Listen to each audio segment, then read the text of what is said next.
Ok, parfait. Donc, avant de commencer, je vais m'assurer quand même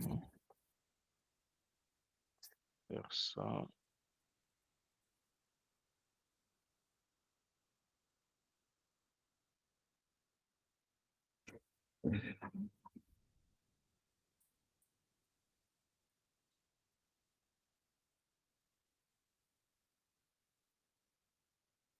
Parfait. Je pense que cette question-là, on l'avait déjà traitée. Donc, on va passer à la suivante.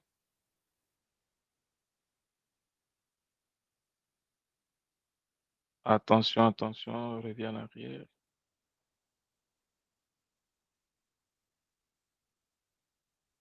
Voilà.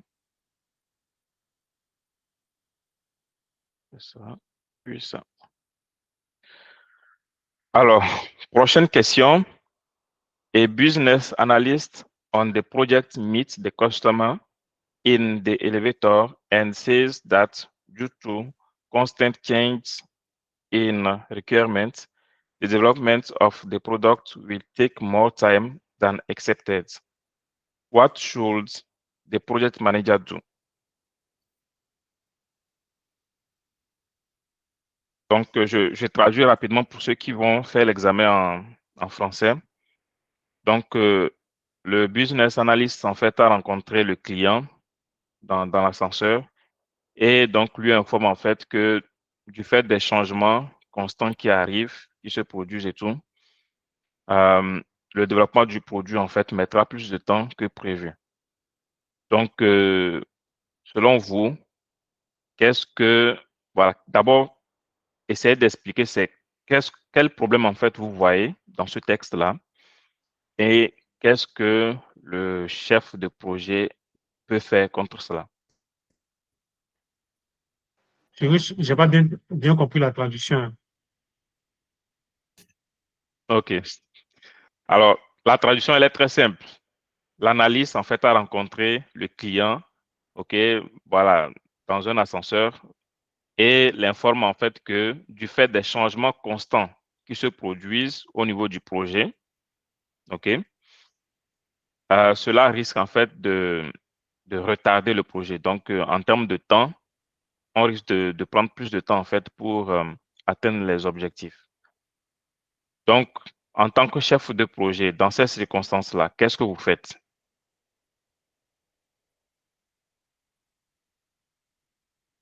Donc, avant de répondre quand même à la question directement, dites-moi quel est le problème que vous décelez du fait que l'analyste informe en fait au client que du fait des changements, qu'il y aura des temps supplémentaires pour faire des réalisations. Quel problème voyez-vous dans ce texte-là? Moi, personnellement, ce que je peux comprendre, c'est que le projet, ce n'est pas l'analyste qui gère le projet. C'est ça. C'est le chef de projet qui doit déceler s'il y a des difficultés ou pas, et puis enfin d'informer les autres. Donc, ce n'est pas l'analyste qui avait dit, ah, le temps qu'on a prévu pour le projet, c'est compliqué, donc il faut qu'on change un peu le timing. Et je pense que c'est là le problème. C'est là, moi, je vois un peu le problème, quoi. C'est pas lui qui doit donner OK. non. OK, parfait. J'imagine que vous êtes d'accord également avec Benonci et puis Emmanuel. Oui, je suis d'accord. Parfait. Maintenant, dans ces circonstances, le chef de projet apprend que c'est comme ça, l'analyste a informé en fait au client du timeline et puis voilà. Qu'est-ce que le chef de projet fait?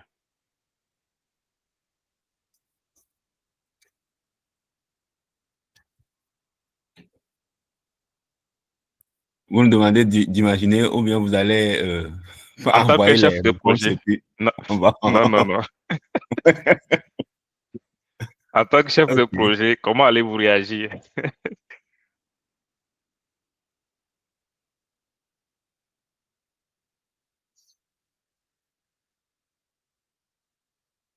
Salut Stéphane.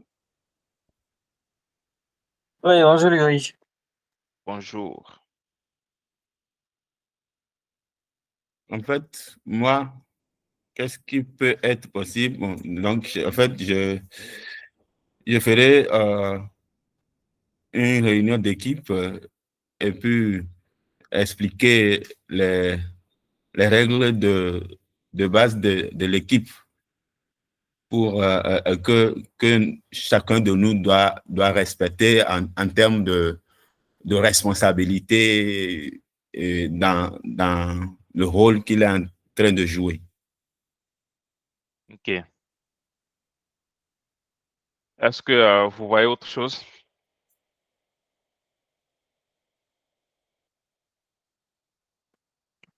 Je pense que moi, j'ai déjà eu affaire à cette question-là dans les, dans les quiz. Dans les quiz Et qu'on a fait le samedi. ouais, c'est ça. Et donc, c'est de rappeler les moyens, les canaux, c'est ça, les canaux de communication officiels pour la divulgation d'informations. OK. Bah, c'est très bien vos réponses. Je suis même surpris. Donc, parfait. Je pense que c'est inutile même de passer à travers les différentes propositions parce que ouais, vous avez trouvé la réponse. Donc, l'idée, bien entendu, c'est de voir un peu, de discuter un peu avec enfin, les parties prenantes, comme l'a dit, en fait, de revoir le canal de communication, ok, comme l'a dit Stéphane, et donc de revoir ça avec l'équipe projet, en tout cas avec des personnes avec qui on doit voir cela.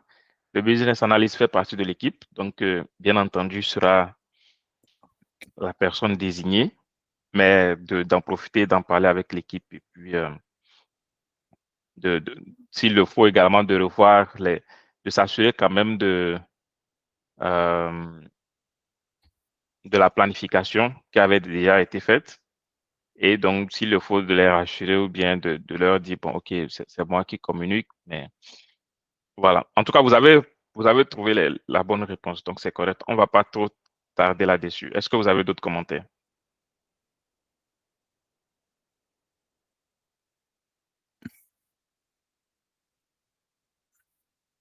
Non, en fait, Maintenant, oui, la réponse, la dernière réponse, qu'en pensez-vous? explain that distribution of important news can only be done using pre-sale communication methods.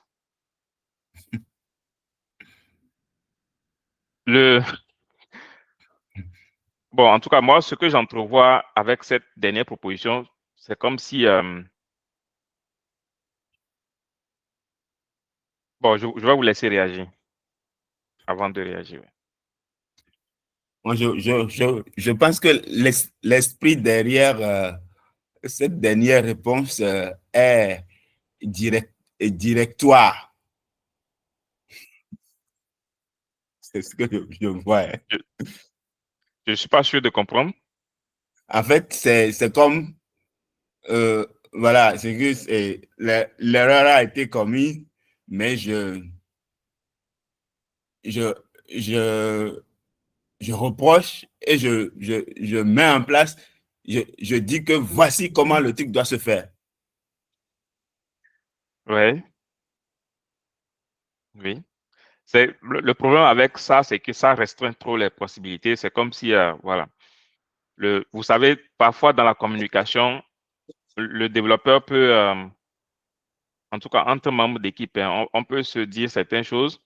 Je peux dire quelque chose au client, mais je lui dis, bah, sous réserve de confirmer cela, voilà, avec l'équipe. Donc, je te donne l'information parce que peut-être je suis un expert dans le domaine. Je sais quand même que, en tant que développeur ou en tant qu'architecte, je sais que, bon, voici ce dont on aura besoin. Je vais te revenir avec une confirmation au niveau de l'équipe, mais voici ce que je pense. Mais avec ce que je vois là, c'est que bah, les communications vont se faire soit par mail, soit, en tout cas, les méthodes qu'on peut tracer, en fait, dont on peut avoir l'historique. Et je ne vois pas trop le lien avec le problème ici également. Effectivement. OK. D'autres commentaires?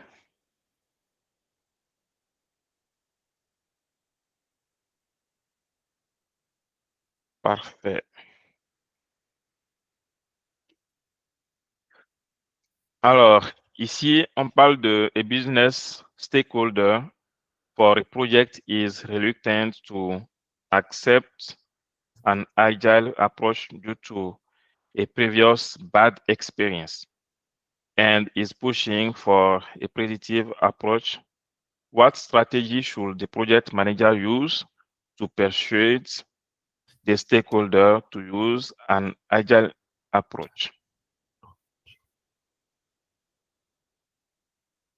Donc, je traduis rapidement. Alors, une partie prenante du côté business est un peu contre le fait en fait d'utiliser les approches agiles, donc du fait de mauvaises expériences par le passé, et essaie de convaincre en fait qu'on puisse utiliser en fait une approche prédictive. Ok? Donc, on demande à savoir quelle stratégie le chef de projet pourrait utiliser en fait pour persuader à la partie prenante donc d'utiliser l'approche agile.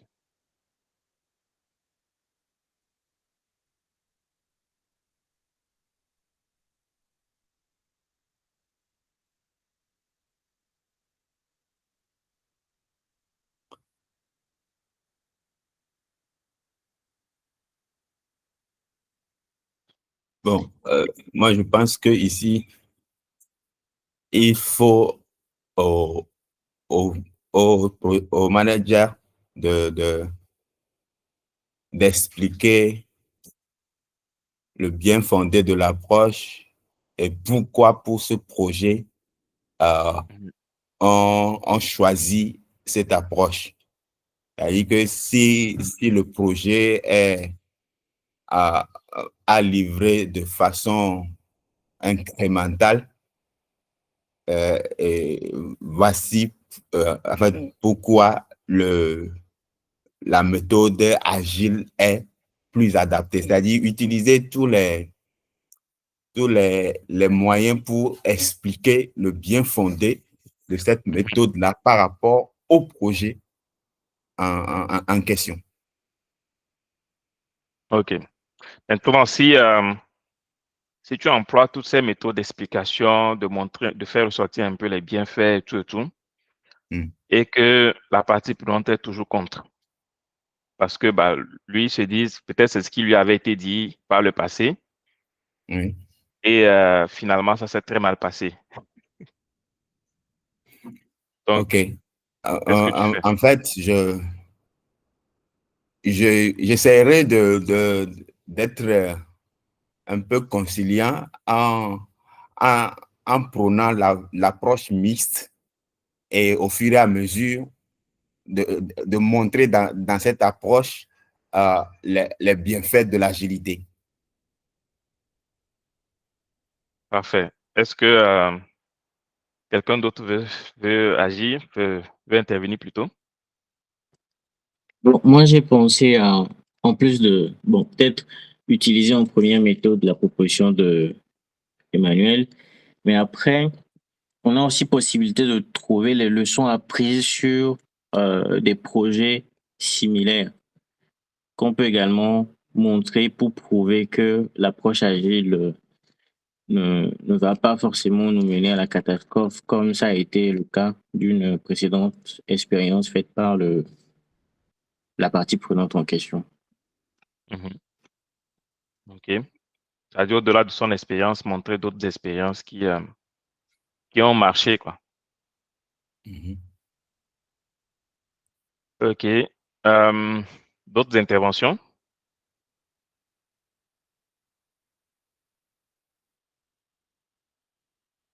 Agbenon, si tu en penses quoi?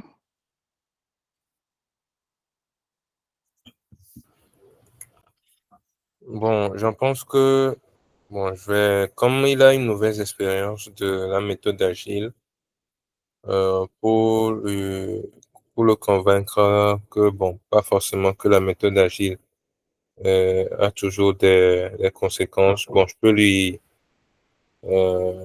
parler des bienfaits, bon, en lui donnant quelques exemples ou bien en lui parlant de ma propre expérience en utilisant la méthode agile, les bienfaits que j'ai rencontrés dans l'utilisation de cette méthode pour le convaincre en disant que même s'il a une mauvaise expérience en utilisant cette méthode, elle a des bienfaits inimaginables comparés à la méthode prédictive ou d'autres méthodes. Donc, Ok, je peux lui expliquer ça en quelques temps. ok, parfait. Et Michel?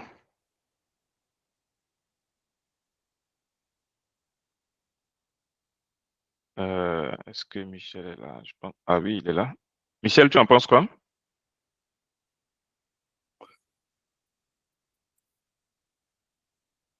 Oh, ok, il n'est plus là. Oui, vous avez très bien répondu, hein. C'est sûr que la première approche, c'est voilà, c'est d'essayer de le convaincre et tout.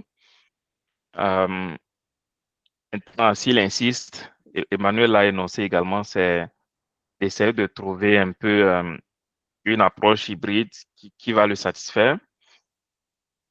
Pas toujours dans le bien du projet, hein. On ne cherche pas à satisfaire tout le monde, bien entendu, mais dans une approche hybride, ça nous permet quand même d'organiser un peu les choses en phase, comme si on était, voilà, comme si on était dans une approche préditive, ok? Et au fur et à mesure, faire ressortir les pratiques agiles, ressortir en fait les bienfaits des pratiques agiles et puis donc montrer cela en fait à la partie prenante. Donc, par rapport à ça, il peut y avoir les propositions. Donc, ici, nous avons 4 propositions. Agree on a predictive approach, but apply agile concept under the project management umbrella. Donc, est-ce que ça, on l'élimine ou bien on garde? On va éliminer parce que il y a de la duplicité. C'est-à-dire qu'on a dit à la partie prenante que finalement, on va faire comme tu as dit, mais au fond, on ne fait pas ce qu'on a convenu. Donc, Exact. Ça, ce n'est pas clair. c'est la meilleure des façons de frustrer, en tout cas de se moquer des parties prenantes. Allez, deuxième proposition. Ensure the stakeholder that an agile approach will deliver all of the accepted results in a shorter period of time. Non, ça aussi, c'est à éliminer. Pourquoi? Quand on dit all of the expected in a shorter period of time,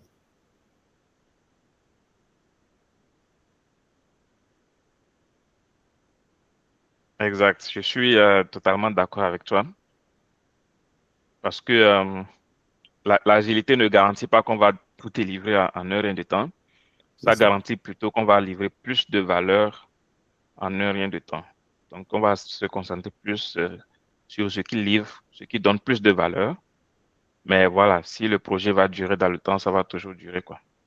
c'est exactement. Alors, troisième proposition, document the request and escalate the upper management to consider a modification of the project charter. On garde ou on élimine?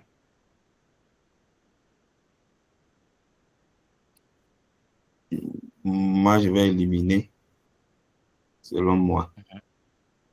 Pourquoi? Et bon, c'est vrai que c'est une requête, mais le upper manager, c'est qui? Upper management to consider a modification of the project. Ça veut dire que j'accepte sa proposition, mais je le fais balader.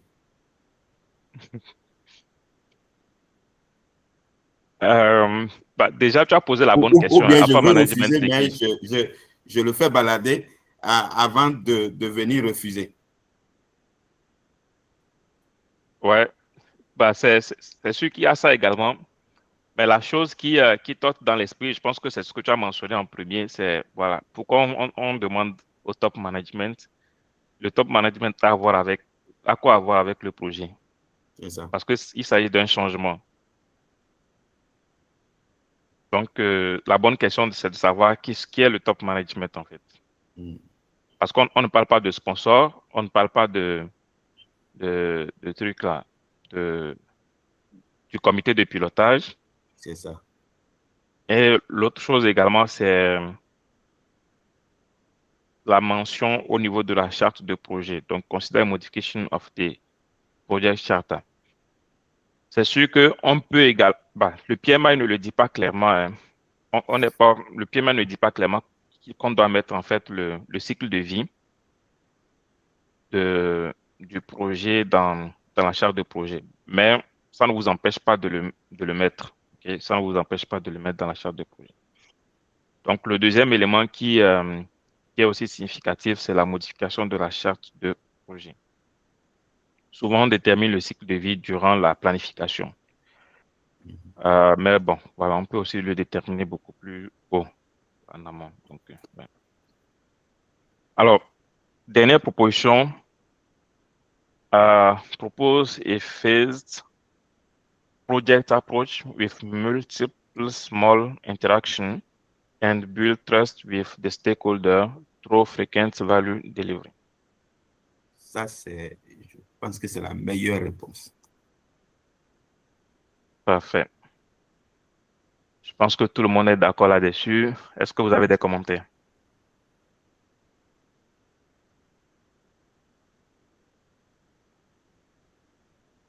Parfait.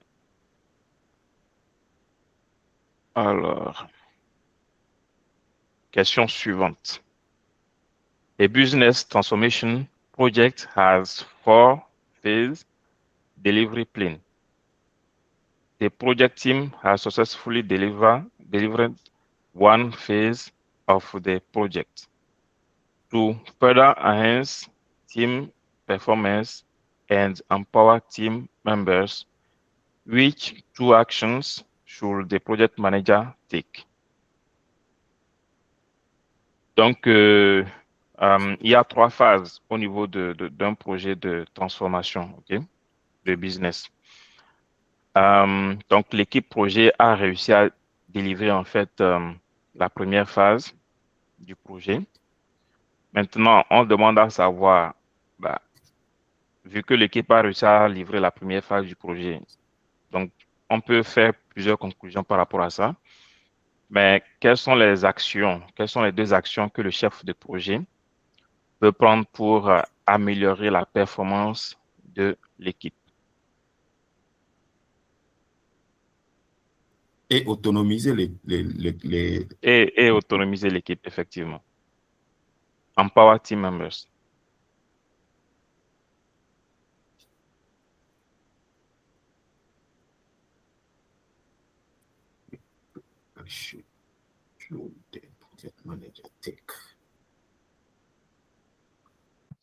S'il y a quelques décisions qui n'ont pas de grandes incidences, je pense qu'il faut laisser l'équipe même prendre certaines décisions par rapport à cela.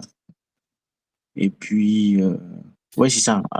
Mettre en place un climat de confiance dans lequel chaque membre de l'équipe puisse prendre une décision sans que cela n'ait de grosses incidences, quoi. Parce que dans certaines équipes, quand quelque chose se passe, tout le monde se renvoie à la balle pour dire je ne suis pas le chef, attendons que le chef vienne pour qu'on prenne la décision finale, etc. Donc, c'est de mettre en place un climat de confiance dans lequel ce genre de choses-là ne se passent pas. OK. Moi, bon, dans un premier temps, alors je les féliciterai pour la première phase accomplie et après les encourager à travailler en équipe, en collaboration pour mieux faire par rapport à la phase précédente. Parfait. Michel Bon, ou Agbeno aussi? bon, moi, comme la première phase est terminée, bon, je peux leur dire pour qu'ils s'améliorent, bon, euh, qu'est-ce qu'ils ont appris bien, qu'est-ce qu'on a appris à la fin de cette phase pour faire une rétrospective de ce qui a été bien fait, ce qui a été mal fait, et si on veut entamer une autre phase, ce qu'il ne faut pas faire et ce qu'il faut faire pour vite évoluer. Bon, on peut faire cette étape-là. Parfait. Michel? Ouais, je pense que c'est pareil, c'est d'avoir les retours, ce qui a marché, ce qui n'a pas marché, et puis c'est ce qu'il faut améliorer aussi. Parfait. Bah, c'est sûr que vous avez toutes vos réponses sont justes. L'information qu'on peut retirer en fait de ce texte, c'est que bah, l'équipe a bien compris le travail qu'il faut réaliser parce qu'ils ont réussi avec succès à livrer la première partie du projet. Et donc, ils sont sur la bonne voie, ils comprennent très bien les besoins. Donc, de cette information-là, on peut conclure plein de choses, comme par exemple, bah, qu'est-ce qui a fonctionné, et donc mettre l'emphase là-dessus pour les prochaines phases. Donc, en termes d'action, bien entendu. Et voilà, principalement, je pense que c'est un peu ça. Donc, vous avez très bien répondu. Cela peut aussi montrer que l'équipe, en fait, a développé une maîtrise de la chose et que qu'il y ait quand même parmi eux des gens qui comprennent très bien. Donc, se baser là-dessus également pour prendre un certain nombre de décisions. Alors, on va voir les propositions. Alors, il y a 4 propositions. Alors, la première proposition, encourage team members to cross-check decision with the project manager. On élimine ou on garde?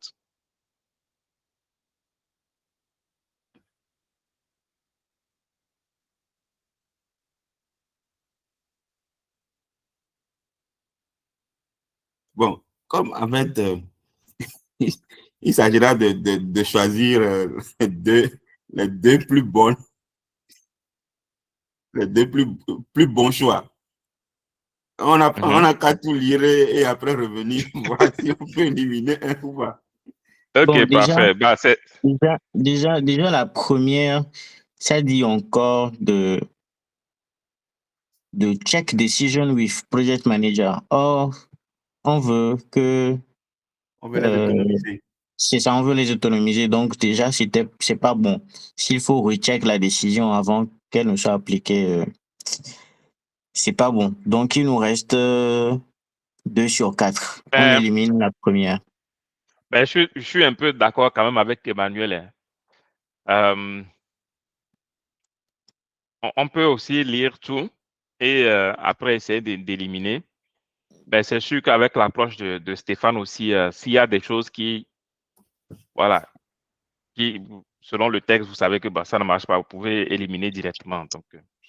Donc je vais quand même tout lire et ensuite, vous me direz si on élimine certains ou pas. Donc, deuxième proposition, vet all of the decisions before execution. Troisième proposition, allow team members to make limited decisions. Quatrième proposition, organize and assign team members to takes where they have strengths. Dernière proposition, support team members to make decisions in their area of strength. Alors, Très bien. Moi, je choisirai les deux derniers. ok, les deux derniers. Pourquoi? Bon, en fait, comme le dit, c'est surtout le thème strength dans leur domaine de compétences. C'est-à-dire, j'organise le travail en mettant la bonne personne au bon endroit ou bien sur les tâches qui lui conviennent et après supporter chacun dans ce domaine de compétences toujours. Alors, est-ce que quelqu'un contre le commentaire d'Emmanuel?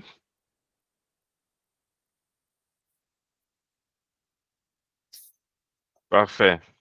Alors, moi, je suis également d'accord avec toi, Emmanuel. D'ailleurs, même quand on voit les autres propositions,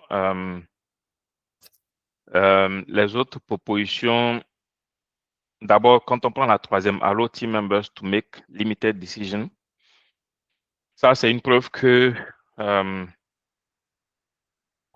ça peut être une solution à un problème si on constate que lorsque les membres, en tout cas les membres prennent des décisions qui n'arrangent pas l'équipe. OK?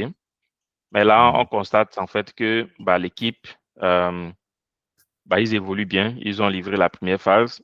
Donc, on voit quand même qu'ils sont quand même assez performants. Donc, une équipe qui est quand même assez performante, vous leur faites confiance, vous n'allez pas limiter leur prise de décision.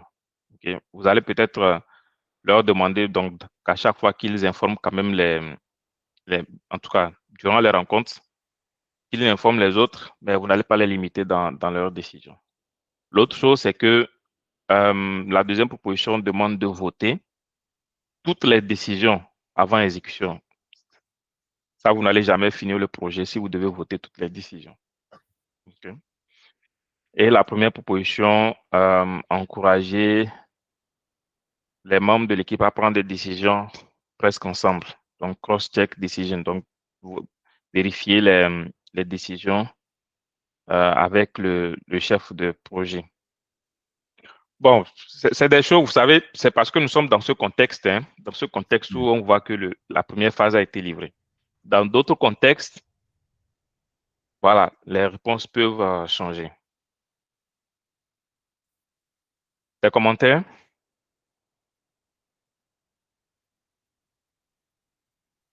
Parfait. S'il n'y a pas d'autres commentaires, on passe au prochain.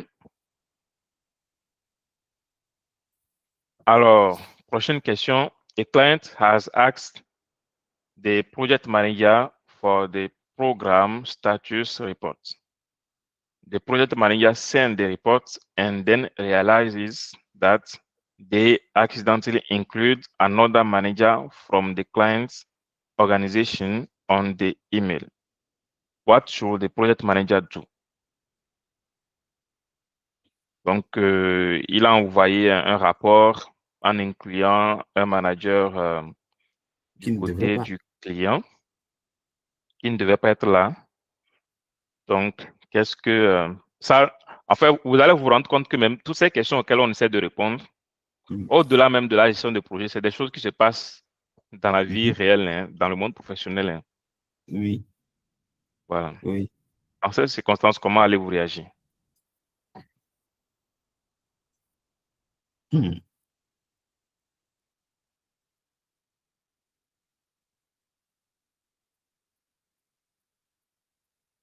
Moi, je n'ai pas bien compris, Ulrich. Alors, supposons que tu es un chef de projet, OK? Et que tu dois envoyer un rapport à qui déjà? Report. Bref, tu dois envoyer un rapport au client. Supposons que tu dois envoyer en fait un rapport au client, OK? Et que dans le rapport, tu inclus un manager qui n'avait pas le droit de voir ce rapport-là. Qu'est-ce que tu fais? Il y a un manager du côté client.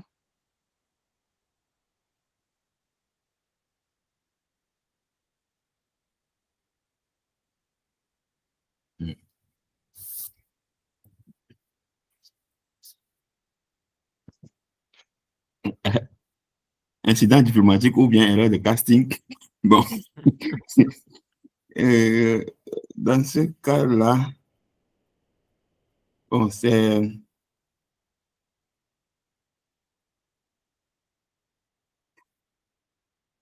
S'il le faut, présenter ses excuses et puis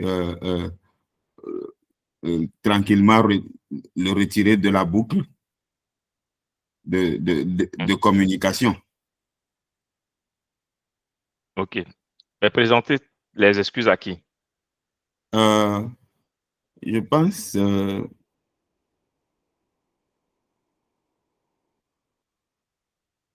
au, au client. OK. Donc, cela veut dire que tu vas signaler au client que c'est comme ça que tu as introduit un manager dans la boucle alors qu'il ne devait pas être là. Et oui, je préfère être clair comme ça. Exact. Alors, est-ce que les autres, vous pensez que c'est la bonne chose à faire?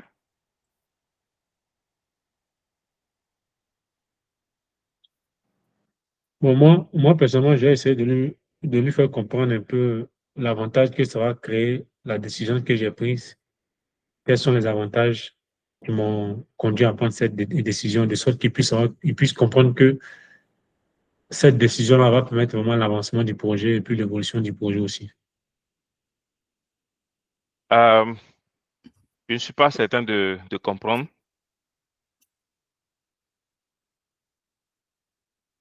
En fait, ici, on demande, tu as envoyé un mail par erreur, en fait, au client. OK? Et tu as inclus un manager du client qui ne devait pas avoir accès, en fait, au rapport.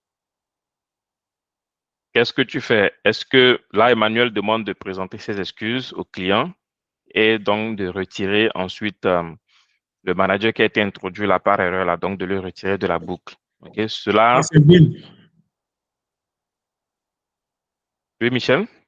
Il dit c'est un mail. Oui, oui. Ah, comment j'ai vu son décision prise, hein. OK, non, non, c'est pas une décision, c'est juste un mail, en fait, un rapport. Dans le rapport, j'ai envoyé, mais je me suis rendu compte que c'est pas lui qui devait recevoir le rapport. Donc, Exact. qu'est-ce que Donc, je lui dis? qu'est-ce que tu fais de façon globale? Qu'est-ce que tu fais? Bon, d'abord, je fais une autre relance sur un message pour lui faire comprendre que non, le message lui a été destiné par erreur, que c'est pas à lui que je dois envoyer ce message. Donc, c'est pas la peine qu'il prenne ça en considération, mais je vais envoyer ça à la personne à qui c'est destiné. À la personne à qui c'est destiné, quoi. OK, c'est tout? Vu que quand tu envoies un message, tu ne peux plus supprimer le message, hein, s'il a déjà reçu le message. Ouais. Mais là, il y a des informations auxquelles il a accès alors qu'il ne devait pas avoir accès.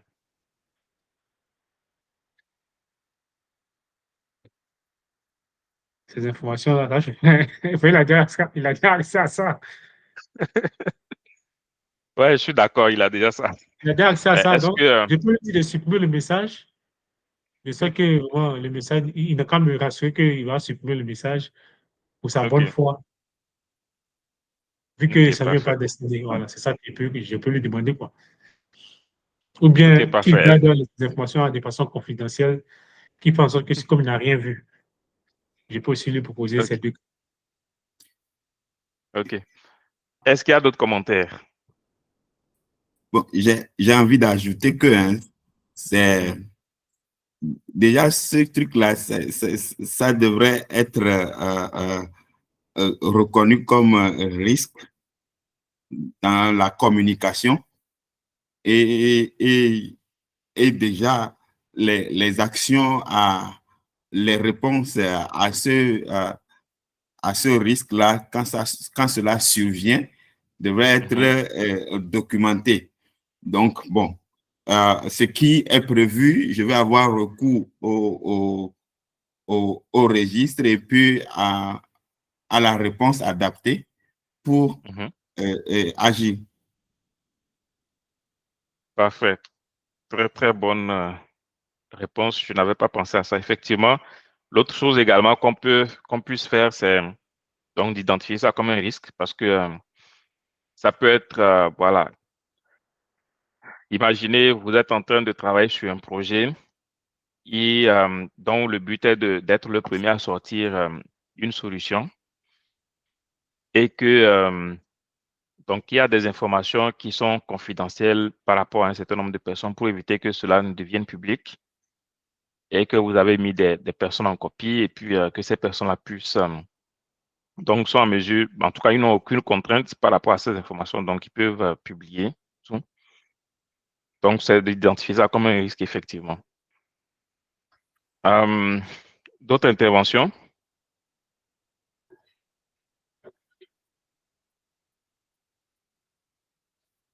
Parfait. Bah, je pense que vous avez répondu, hein. Je pense, Emmanuel, tu as aussi mentionné voilà, le fait de présenter ses excuses. Bah, cette partie-là, ce qui attire mon attention, c'est que bah, tu vas informer le client parce que certes, tu as mis le manager en copie, mais le client ne le sait pas. Mhm. Voilà, le client ne le sait pas. Donc, pour lui présenter ses excuses, bah, c'est que tu seras transparent envers lui et l'informer. Donc, ça, c'est la première des choses à faire. Euh, c'est un peu comme au niveau de la sécurité. OK? Si on t'envoie un mail, OK, au niveau tu es dans une entreprise avec au niveau du mail de l'entreprise et tout, et que bah, tu cliques sur le bouton et que tu te rends compte que finalement, c'était un virus qui t'avait été envoyé, bah, tu informes, même si ça va te porter préjudice, la première des choses, c'est d'informer en fait Ouais, c'est ça. l'entreprise, le service sécurité ou en tout cas la personne en charge que voilà, tu viens de commettre une bêtise. Tu reconnais que c'est une bêtise, tu es transparent et puis voilà, les bonnes solutions seront prises. Donc, c'est vraiment la première chose à faire, informer le client et voilà. On est humain, hein, on peut faire des erreurs, tout le monde peut faire des erreurs. Donc, l'informer et réfléchir maintenant sur la suite. Qu'est-ce qu'on doit faire, qu'est-ce qu'on doit prendre comme action en fait. Généralement, quand on envoie un mail et qu'on met quelqu'un en copie, à moins que ce soit une copie cachée, tout le monde est au courant de qui voit le mail. En principe, mais moi, j'envoie des mails. Parfois, il y a, tu sais qu'au niveau de Outlook, le maximum, c'est 500. Moi, il m'arrive d'envoyer des mails et il y a plus de 2000 personnes en copie. Donc, je suis obligé de scinder en plusieurs blocs. Donc, c'est sûr que les gens ne prendront jamais le temps de passer au travers les mails. Si c'est par rapport à une application, par exemple, il peut y avoir plusieurs utilisateurs, mais on ne souhaite pas que certains soient en copie et tout. Donc là, on rentre dans les suppositions, mais voilà.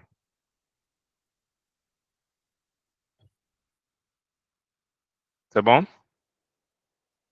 C'est sûr que rien ne, si tu ne le signales pas, bah, le client, il ne verra pas, il ne prendra pas forcément le temps de parcourir ceux qui sont en copie pour voir un Mais, peu. mais au cas où cette information qui est tombée de façon malencontreuse dans une main qui ne devrait pas Mhm, l'avoir, au cas où les incidences ou bien les résultats est-ce que c'est les conséquences de cette action accidentelle survenaient si tu n'avais pas pris le devant pour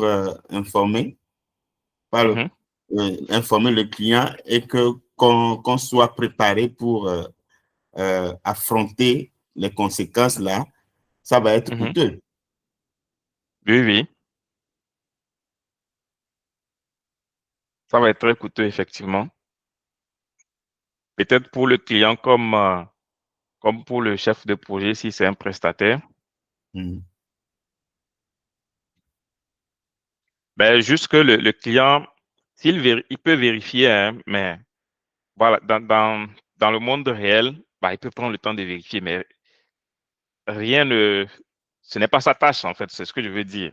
C'est C'est-à-dire, ça. s'il reçoit 1000 mails par jour, bah, il ne prendra pas le temps de voir les destinataires de ces 1000 mails-là. Voilà. Donc, même si c'est visible, c'est en copie non cachée, bah, il faut, une fois que vous êtes au courant, parce que vous-même, ça peut vous échapper, mais une fois que vous constatez cela, bah, c'est de l'avertir et puis qu'on prenne des actions qui se doivent.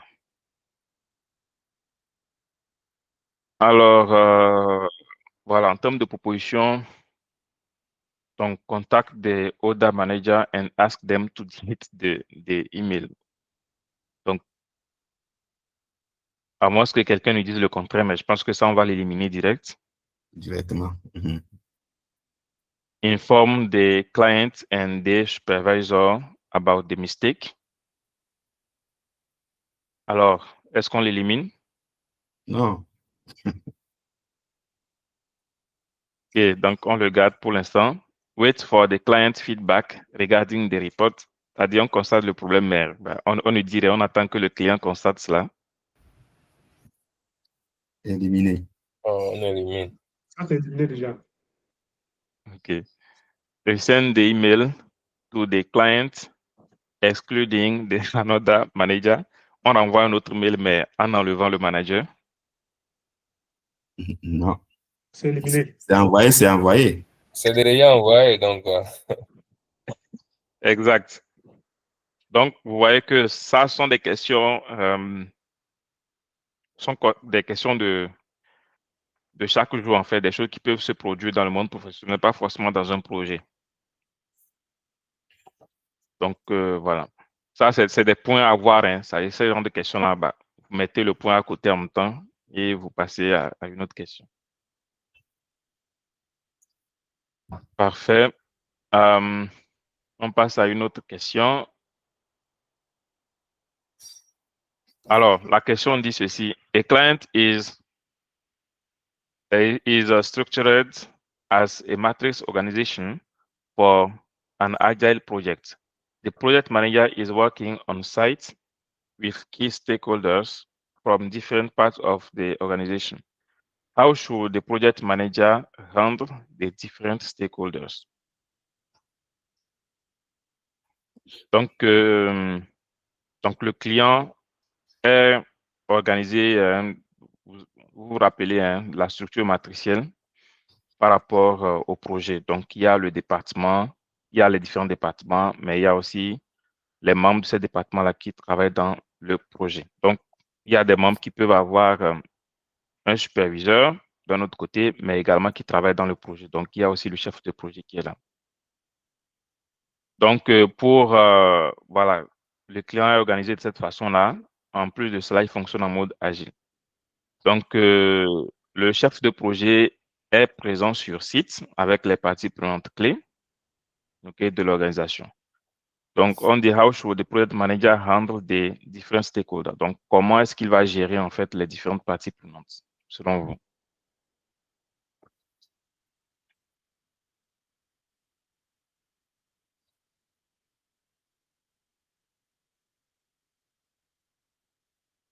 Hmm.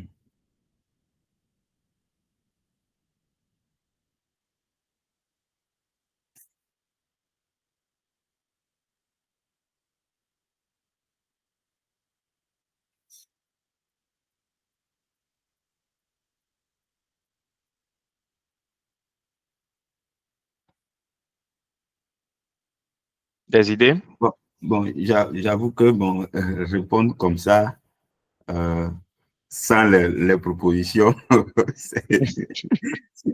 mais on comprend le contexte que c'est dans une organisation mixte et avec pour travailler sur un projet agile.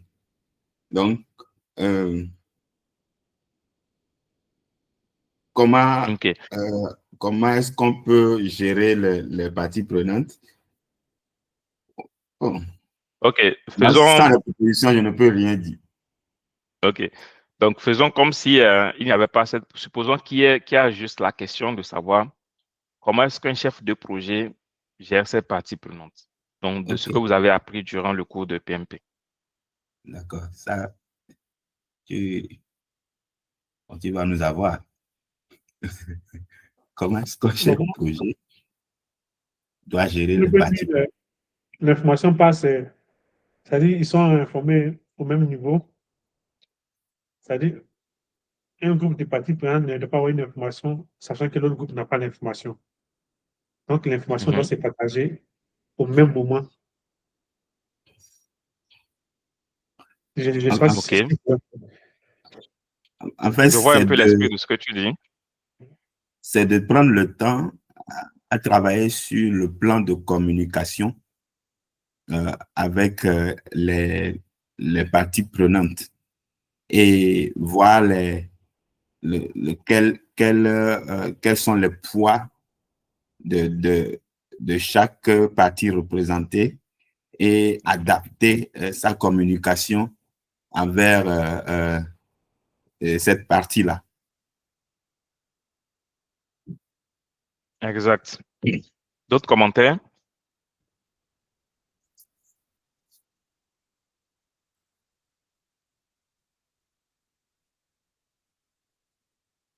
Donc, il y a trois choses, trois phases en fait. Identification des parties prenantes. Ensuite, voir leur engagement, c'est-à-dire les classer par intérêt pour le projet. Et quel est leur impact également sur le projet, c'est-à-dire, voilà, vous n'allez pas gérer un directeur de la même manière que un directeur qui a des forces de décision de la même manière que voilà, quelqu'un qui est en dessous de l'échelle.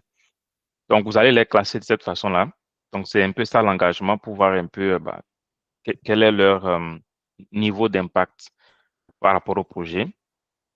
Et ensuite, leur intérêt. Donc, en termes d'intérêt, voilà, est-ce qu'ils sont intéressés d'avoir les informations sur le projet et tout et tout. Donc, récupérer leur intérêt, cela peut se faire par des formulaires, par des sondages, voilà, par plein de choses.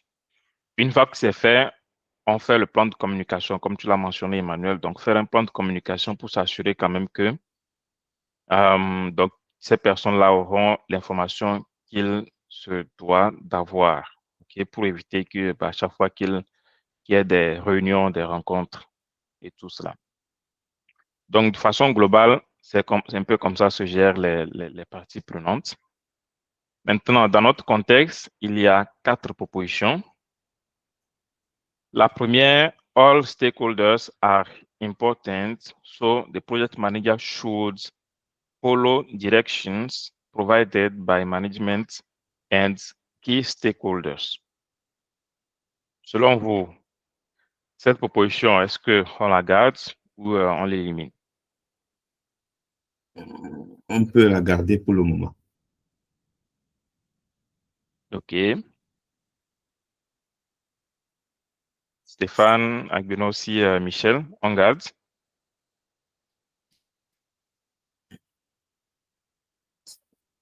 Il y a quand même dans la phrase le fait que toutes les parties prenantes sont importantes, d'accord, mais elles n'ont pas le même niveau d'importance en fait dans le projet. Mais bon, on la garde pour l'instant, on ne sait pas encore ce qu'on a devant. OK. Mais en gardant cette information-là en tête, quoi. Donc, c'est susceptible d'être éliminé comme réponse quand même. Toutes les parties prenantes n'ont pas les mêmes niveaux d'importance dans le projet. Parfait. Michel, Agbenon, si vous voulez ajouter quelque chose? Moi, ça va. Hein. Je viens d'apprendre aussi quelque chose. Vu que pendant qu'on n'avait pas les différentes options de questions, j'avais dit qu'on devait faire partager l'information de façon instantanée à toutes les parties prenantes, quoi. Et pendant ton explication, je viens de me rendre compte qu'il faut d'abord essayer de voir l'importance de chaque partie prenante pour voir le rapport de le projet avant de faire passer les maintenant. Et je pense qu'il n'y a rien à ajouter sur ce que Stéphane a dit. OK. Agbenon aussi? Bon, c'est vrai, toutes les parties prenantes sont importantes, comme la réponse l'a dit, mais bon, je rejoins un peu ce que Stéphane a dit. La prise de décision n'est pas pareille d'une partie prenante à une autre et leur poids dans la prise de décision dans le projet diffère. Donc, bon, je pense qu'on va garder cette réponse pour le moment pour voir ce que les autres réponses disent par rapport à ça. OK. Donc, deuxième proposition, because there are different perspectives, perform a stakeholders analysis and act based on the outcome. On garde. On laisse. Ça rejoint un peu ce que Emmanuel a dit au début. Donc, ça. on remplace la première proposition par la deuxième en attendant. Genre, on élimine la première, la deuxième se rapproche un peu. On va voir les deux autres restantes aussi. OK. Donc, troisième proposition, the project manager is working on the client's premises, so follow the direction of all the key stakeholders.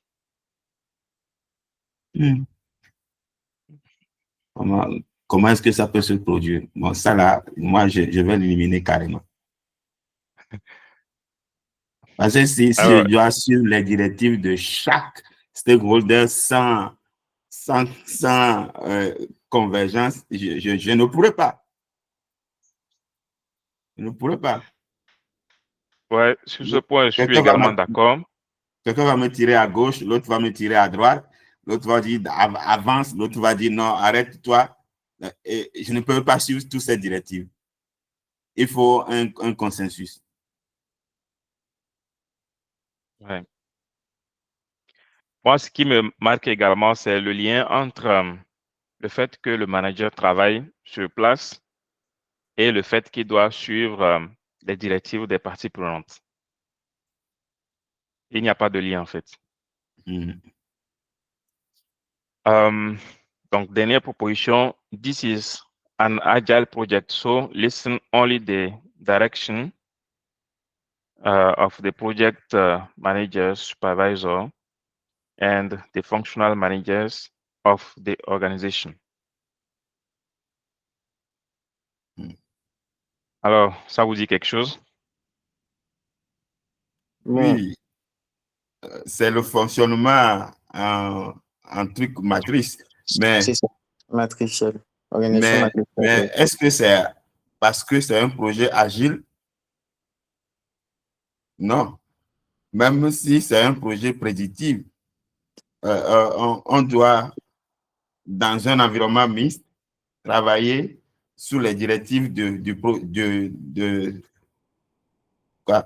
voilà, le project manager et des directions fonctionnelles. Donc, pour moi, c'est vrai que bon, c'est à cause de this is an agile project, so c'est le saut là que je vais, c'est pour cela que je vais l'éliminer. Parfait. C'est pour ça également que moi, je vais l'éliminer. Est-ce qu'il y a d'autres commentaires? Donc, finalement, c'est quoi la réponse? Donc, en conclusion, stakeholders et stakeholders, que ce soit dans un environnement mixte, fonctionnel, bon, etc., il faut faire l'analyse des besoins de chacun et adapter ses actions par rapport au résultat de cette analyse-là. Cette analyse. Parfait. Donc, la réponse, c'est la deuxième proposition. B, yes. Parfait. Donc, vous voyez que Bravo, vous êtes prêts. Vous voyez que vous êtes prêts parce que vous raisonnez tous bien. Donc, c'est un peu ça. Maintenant, c'est de réussir à le faire rapidement. On ne sait pas si c'est la présence du maître qui fait ça. Hein. Non, moi je vous rassure. Hein. Parce que ce n'est pas évident de lire juste la question et d'avoir des propositions. C'est un peu ça le but. Donc déjà, quand vous lisez la question, vous avez déjà une idée. Une fois que vous avez l'idée, en regardant les propositions, vous éliminez rapidement. Donc, le plus difficile, c'est de le faire vite parce que ça passe vite en fait. C'est vrai. Si on avait tout le temps, je suis sûr que vous réussirez facilement. Hein. C'est vrai. Alors, question suivante. A client mentioned that in the past 2 months, they have not been invoiced for completed work. The client has communicated that they will release the funds for other activities in the invoices. Je pense qu'il y a un problème là. Will release the funds for If, other ça doit être activities. If ouais. the invoices are not sent. Exact, ça doit être if the invoices are not sent. What should the project manager do next?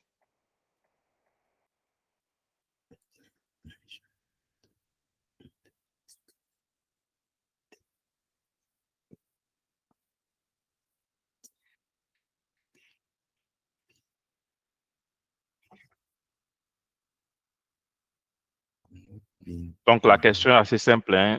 Vous travaillez, mais vous n'envoyez pas les factures au client. Donc, le client vous dit, bah, si vous n'envoyez pas les factures, moi, je vais débloquer l'argent pour autre chose. Hein. Donc, qu'est-ce que le chef de projet doit faire à la suite? C'est compliqué. Est-ce que il travaillait vraiment et finissait les trucs et il n'envoyait pas la facture? Bon, si on ne peut pas garder des factures, des phases accomplies ce soir. En temps normal, ce n'est pas le client qui vous réclame les factures. Voilà. D'abord, moi, ce que je vois, c'est que on va se référer d'abord à la charte de projet, c'est-à-dire, avant de commencer le projet, quels sont les documents que chacun a signés? Le client, le chef de projet, les parties prenantes. S'il savait qu'on devait lui remettre les factures à la fin du projet, je vais essayer de lui faire comprendre que les documents qu'on a signés avant de commencer le projet, c'était prévu qu'on va remettre les factures à la fin du projet. Maintenant, s'il savait qu'on doit lui envoyer les factures au fur et à mesure que le projet évolue, là, maintenant, c'est de me précipiter pour essayer de voir avec mon équipe pour essayer de lui envoyer les factures le plus tôt possible. C'est pour ça que moi, je vois un peu les choses, quoi. OK. D'autres commentaires? Bah, c'est sûr, hein, pour compléter à ce que tu as dit, Michel, c'est de, peut-être pas au niveau de la charte du projet, mais de voir un peu le contrat avec le client, quoi. Qu'est-ce qu'ils sont entendus? Si c'est dans... Souvent, ces informations se trouvent dans les contrats qui ont été signés. Donc, effectivement, comme tu l'as dit ici, si on doit faire le suivi au fur et à mesure que le travail évolue, OK, bah, c'est de rappeler cela. Si c'est à la fin, c'est de rappeler. Mais je pense que si le client réclame, là, nous sommes dans les suppositions. Hein. Mais si le client réclame, bah, c'est que le contrat a été dit de cette façon-là. D'autres commentaires?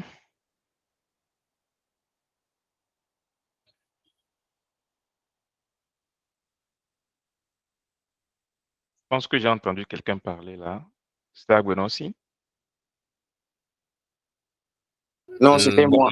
C'était moi, mais c'est bon, on peut continuer. OK. OK, parfait.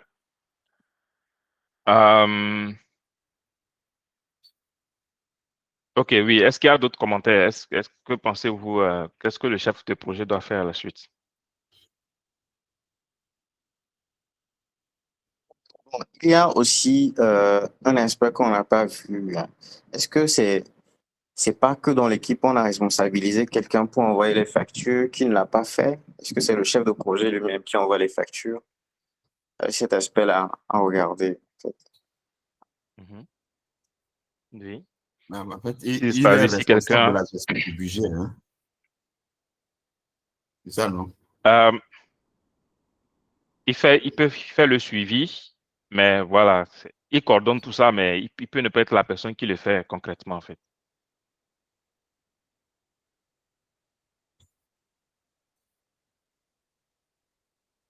Et dans des grands projets de 1 million de dollars et plus et tout, il y a des équipes hein, qui se concentrent sur tout ce qui est argent qui rentre, qui sort, et puis, ouais.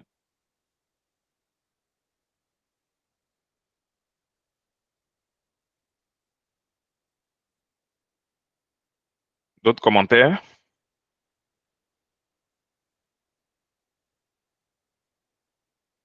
OK. S'il n'y a pas d'autres commentaires, on va voir les propositions. Alors, première proposition, work with the client and agree on the schedule to provide them with the invoices.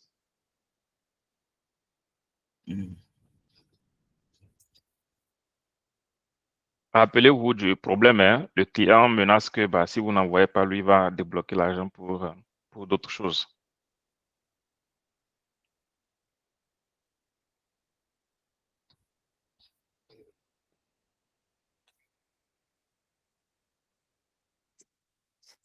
Si déjà on jump sur la deuxième proposition, ça dit reach out the billing team and instruct them to issue the invoice immediately. Donc ça rejoint un peu l'idée que j'avais émise en disant que il y a une équipe qui gère les factures, qui n'a pas fait son travail en temps venu, en fait.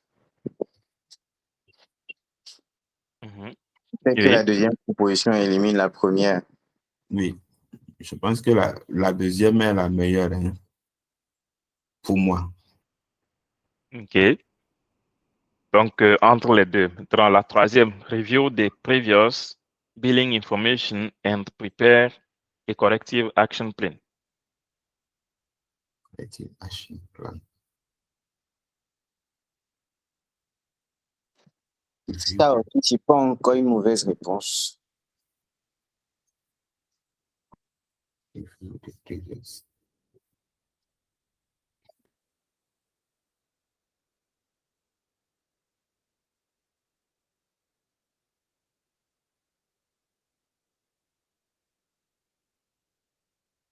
On garde. Donc, il y a deux concurrents, B et C.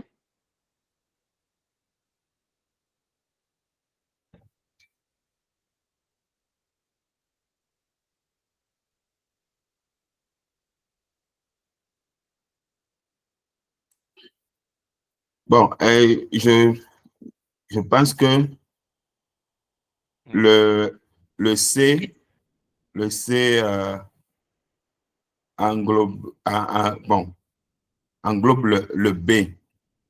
C'est-à-dire qu'il faut aller revoir ce qui n'a pas marché et pourquoi les trucs n'ont pas été envoyés dans les délais impartis et mettre en place un plan.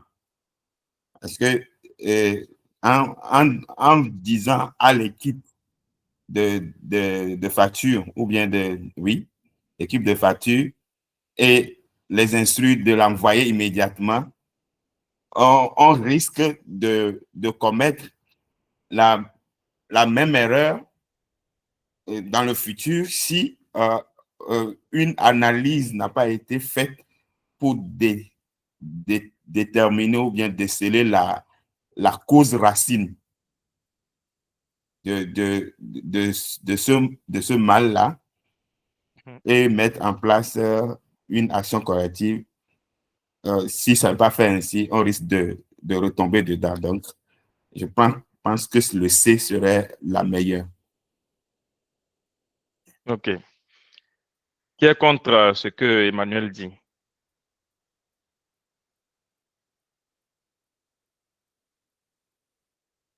Personne. OK. Donc, dernière proposition, communicate and inform the client to go ahead and release the funds. Oh, Emmanuel. OK. Donc, vous gardez la troisième proposition, review the previous billing information and prepare the corrective action plan. C'est ça? Oui. OK. Je suis également d'accord. Je suis également d'accord. Hein. Je pense que tu as bien expliqué ça, Emmanuel. Donc, je n'ai rien à ajouter là-dessus. Donc, c'est la bonne réponse. Alors, Ça, question suivante. c'est plus l'expérience qui a parlé, hein, la question précédente. Là. Ah oui. Comment? C'est plus l'expérience qui a parlé, quoi. Parce que, Oh, bon, oui, parce que facilement, on peut choisir la réponse B, en fait. Mhm. c'est vrai. Parce que ça dit faire recours, ou plutôt instruire l'équipe de facturation pour dire, ah, le client dit qu'on n'a pas envoyé les factures, qu'est-ce que vous faites? Envoyer les factures. Mais on ne sait pas si on envoie les factures tout à l'heure, dans 2 mois, on aura encore le même problème. Donc, la proposition va plus en profondeur. On ne règle pas le problème tout de suite, on règle le problème tout de suite, mais on règle aussi les prochaines fois en même temps. Et C'est ça, c'est je pense. 20 ans d'expérience, tonton. Oh là là, attention. Ben, ici, franchement parlant, c'est les questions précédentes, en fait, les questions que j'ai eu à traiter aussi. Mhm. Et dans toute chose, dans tout problème, on demande de déterminer la cause profonde Mhm. et de mettre en place un plan correctif. C'est Exact. aussi une façon de répondre aux différentes questions du PMP. Ouais, je suis totalement d'accord. C'est pour cela, si tu es une personne bienveillante, moi je le dis souvent, hein, tu es une personne bienveillante dans la vie, du genre, tu essaies toujours de collaborer, de résoudre les problèmes en profondeur, tout ça. Tu verras que les questions, ça sera évident pour toi, en fait. Allez, on va suivre. Je pense que c'est la dernière question, hein. Attends, ouais, c'est la dernière question. Ah, attention, je reviens en arrière pour ne pas vous montrer. Proposition.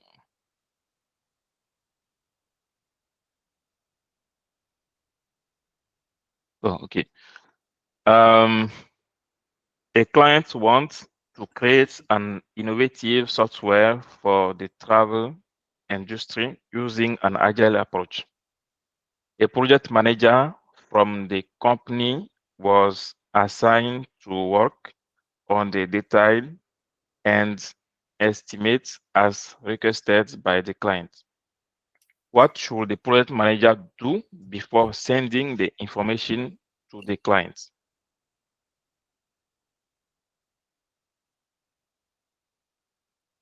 I want to create innovative software.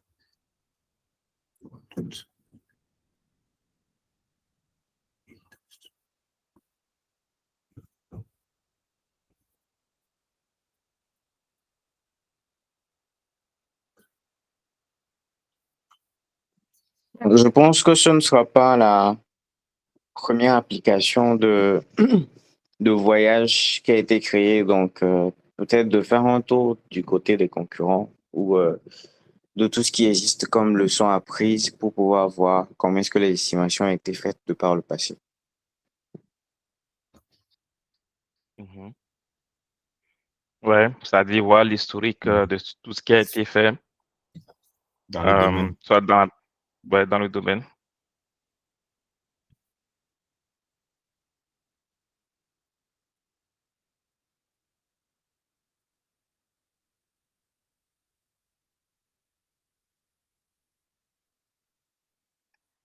OK, d'autres réponses?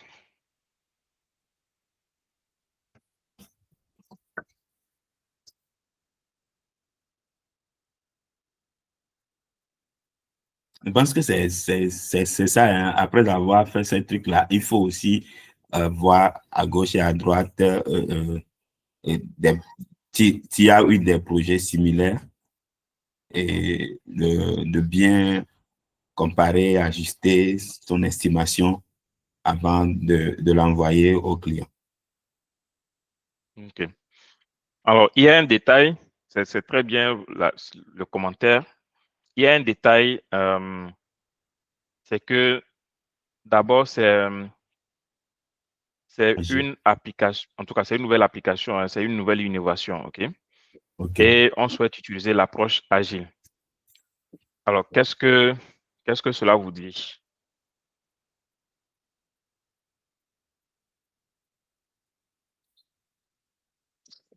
Selon moi, que on veut réaliser un projet qui nous est inconnu. Mhm, Donc, personnellement, ou plutôt l'entreprise cliente n'a pas personnellement d'expérience dans dans la création de ce genre de produit. Donc, on mhm. va évoluer dans un environnement agile pour pouvoir accepter les changements tout au long du projet pour apporter le maximum de valeur commerciale surtout à la fin. OK. Bon, je Bah, tu pense veux dire que tu veux dire le plus tôt possible, en fait. Quelque- Ouais, disons le plus tôt possible. OK. Uriel veut Puis, dire quelque chose. oui, bon, comme ils ont pris la méthode agile, je pense que bon, ils n'ont pas une idée globale ou bien une idée finale de ce qu'ils veulent produire concrètement. Donc, ils vont se baser sur des hypothèses. Donc, comme ce sont des hypothèses, la méthode agile est la mieux adaptée mhm. à ce type de projet dont ils veulent se lancer. Donc, les hypothèses, au fur et à mesure, ils vont voir si cette démarche marche, si ça ne marche pas, qu'est-ce qu'il faut faire. Donc, ils vont s'adapter pour voir ce qu'ils peuvent donner au final par rapport au projet que le client demande. Parfait. D'autres commentaires, Michel, Emmanuel? Euh, Bon, moi, je n'ai plus autre chose à dire, hein. OK. Michel?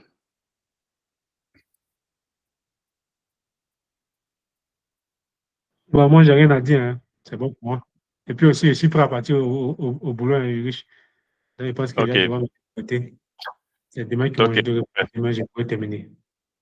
Ouais, je pense que c'est la dernière question, mais on va y répondre et puis. Mais c'est correct, hein. C'est Merci correct. beaucoup. Je t'en prie. Donc, oui, je pense que vous avez mentionné le plus important, les propositions. La première proposition pour the task with estimates in the backlog and clarify that the project will not need any reserves. OK, on garde ou on élimine. Non. Cast, estimate, and the backlog and clarify that the project will not need any reserve.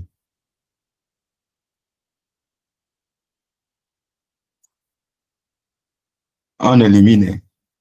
Le premier là, on élimine à cause de will not need any reserve. Ouais. OK. Des commentaires, Uriel et puis Stéphane.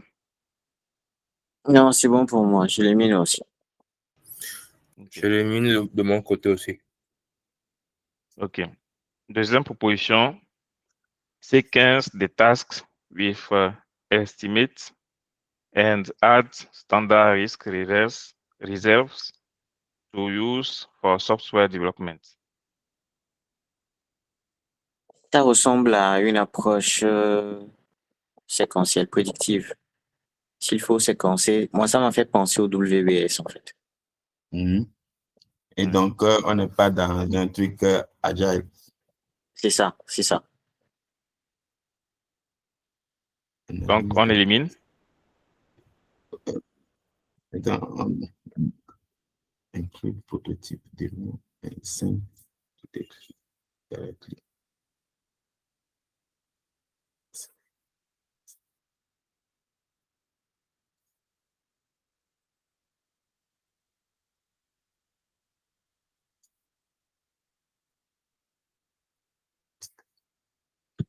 Hmm.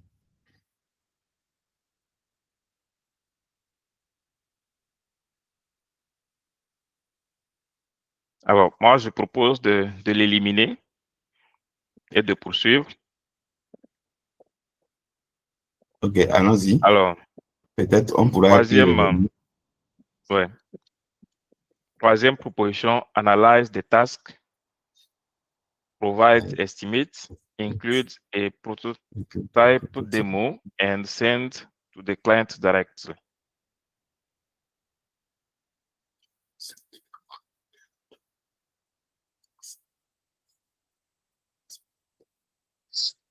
Ça fait beaucoup de travail pour un projet qui n'a pas encore commencé, hein. Jusqu'à créer un prototype, c'est c'est qu'on est déjà un MVP, quoi. C'est beaucoup de travail déjà.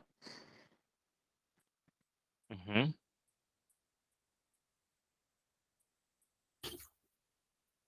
Donc, j'élimine sous réserve d'aller voir devant. Le travail demandé, c'est de travailler sur les détails et d'estimer, Mhm. de, Oui. de donner son estimation. Donc, inclure prototype, là, ça ne fait pas partie de la tâche à faire. Mhm. Ça ne fait pas partie du périmètre de la demande. Périmètre de la demande, yes. Work Ouais, with the c'est ça. team, understand their view, and add the appropriate dependencies and risk. Ouais. Ouais. Moi, je serais pour le dernier. Travailler avec OK. l'équipe Mhm. pour comprendre aussi leur point de vue et ajouter bon, les dépendances et risques probables à un tel projet. OK. Pourquoi? Bon, d'abord, ce travail demandé, ce n'est pas... D'abord, un projet, c'est un travail d'équipe. Un travail d'équipe et se mettre à part, donner les tâches, les estimer sans partage avec l'équipe, on risque de faire de fausses estimations Mhm. sans les experts, je veux dire, entre griffes, ceux qui vont travailler leur, Mhm. leur expérience dans ce genre de choses nous donneront une meilleure estimation du projet et ce qu'ils ont eu à rencontrer aussi dans d'autres projets, comme on le disait au début, peut concourir à une meilleure estimation et élaboration ou bien indication des dépendances et risques et des risques probables, quoi. Ouais. D'autres commentaires? Pour rejoindre un peu ce que Emmanuel a dit, c'est de travailler sur l'aspect technique sans prendre en compte les métiers, en fait. Mhm. Parce Bien que, sûr, vous. Oui, vas-y, je te laisse terminer. ouais, parce que généralement, quelle que soit l'industrie dans laquelle on se retrouve en tant que développeur d'applications, si c'est pour créer les interfaces, faire des entrées enregistrées dans la base de données et tout, on pourra s'en sortir. Maintenant, est-ce que la manière dont euh, l'interface est conçue et présentée, est-ce que ça répond aux utilisations métiers? Est-ce que, Mhm. par exemple, c'est pratique, si je m'écarte un peu de la question, par exemple, pour un restaurant, de mettre un ordinateur de bureau où il faut à chaque fois taper au clavier une commande, plutôt que de mettre en place un écran tactile sur lequel on appuie simplement et puis la commande est envoyée. Je pense que euh, l'aspect tablette répond plus à un souci métier que de saisir tout à la main au clavier, quoi. Donc, c'est un peu ça. Donc, il faut quand même voir avec l'équipe et travailler sur l'aspect métier avant d'entamer la partie technique. OK. OK, merci. Bon, OK, ça, c'est un aspect aussi. Mais si je vous demande, dans le texte au-dessus, quel est le mot ou bien quel est le groupe de mots qui vous fait penser qu'on doit en fait faire intervenir l'équipe dans les estimations?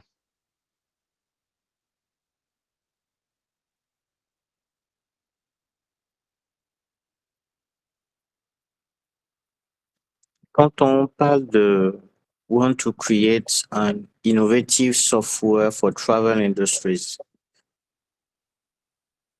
déjà, Mhm. on parle d'une innovation. C'est on veut apporter une amélioration à quelque chose qui existe déjà. Mhm.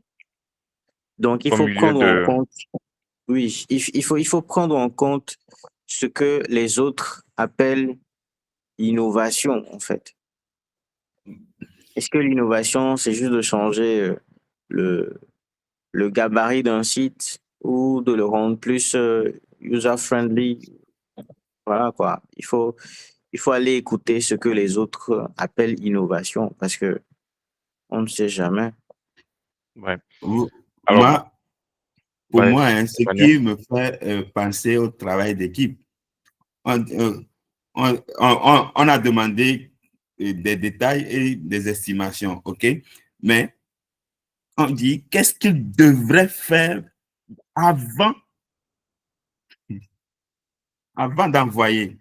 Autrement Mhm. dit, il pouvait avoir ce plan-là et puis des activités tirées gauche et à droite sur un projet bon, d'innovation dans le domaine. Et bon, en se basant sur ça, il pouvait envoyer, mais on dit qu'est-ce qu'il devrait faire. Et donc, pour moi, work, travailler avec l'équipe, d'abord voir leur point de vue par rapport à ce que j'ai comme plan et séquencement, et pour qu'on m'ajoute ou bien qu'on m'enlève des choses avant que je ne le soumette. OK. Bah, c'est sûr, vos réponses sont correctes, hein. C'est exactement ça parce que vous les avez justifiées. Mais pour moi, OK, Mm. ce qui amène plus l'attention, qui attire plus l'attention sur l'équipe, le fait de faire intervenir l'équipe en tout cas le plus tôt possible, c'est d'abord la partie innovation, je pense que tu l'as mentionné, Stéphane, OK. et aussi l'approche agile. Parce que vous n'êtes pas sans savoir que si on était dans une approche prédictive, bah, une autre équipe peut s'occuper de la planification ou des estimations, tout ce qui est estimation et tout. Et on prépare tout cela en détail, on dépose et puis bah, l'équipe qui fera l'exécution viendra récupérer la planification et puis passer directement à l'exécution. Donc, c'est des choses qui peuvent se faire dans un environnement prédictif où il y a différentes phases du projet. OK. Mais avec l'approche agile, on ne peut pas fonctionner comme ça parce que voilà, on ne sait pas dans quelle direction il faut aller, il faut expérimenter.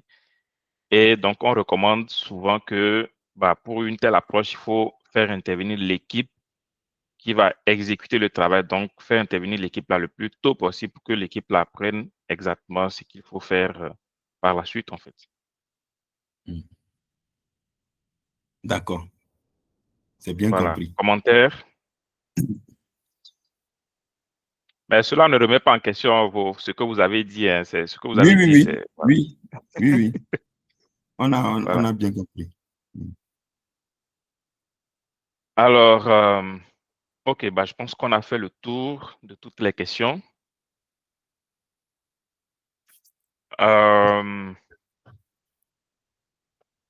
Donc, il nous reste encore quelques minutes. Est-ce que vous avez voilà, des sujets que vous aimeriez qu'on regarde? Des choses, des préoccupations et tout? Moi, pour vous dire franchement, moi, je pense que vous êtes prêts, hein. Il faut maintenant, ce qu'il faut faire maintenant, c'est de s'exercer un tout petit peu. Ensuite, lorsque vous savez que vous devez passer l'examen, parce que vous pouvez être prêt maintenant et ne pas être prêt demain.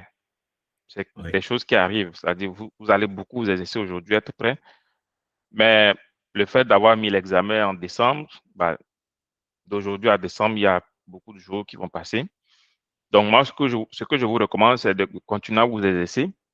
Mais lorsqu'il va rester 2 semaines pour votre examen, il faudra, si possible, hein, pourquoi pas prendre congé pour vous concentrer uniquement là-dessus. Mais si ce n'est pas possible, vous assurez quand même de vous exercer chaque jour jusqu'à l'examen, en fait, et intensement.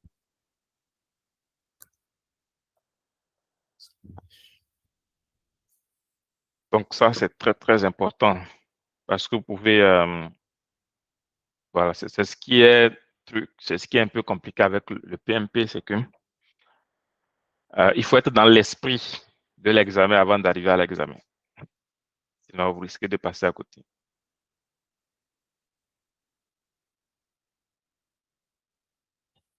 Alors, vous avez d'autres questions, préoccupations?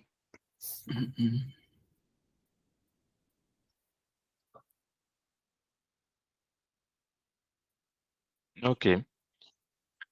Bah, s'il n'y a plus rien, je vais vous souhaiter une bonne fin de journée. Et demain, n'oubliez pas, vous avez jusqu'à demain pour réviser les questions, les 60 questions que vous aviez eu à faire une deuxième fois. Et bah, demain, vous allez en faire un autre. Et puis, voilà, on va continuer sur cette lancée-là. Merci. Parfait. Bah, Bonne on soirée. se retrouve demain. Bon Merci. après-midi à vous Salut. là-bas. Merci.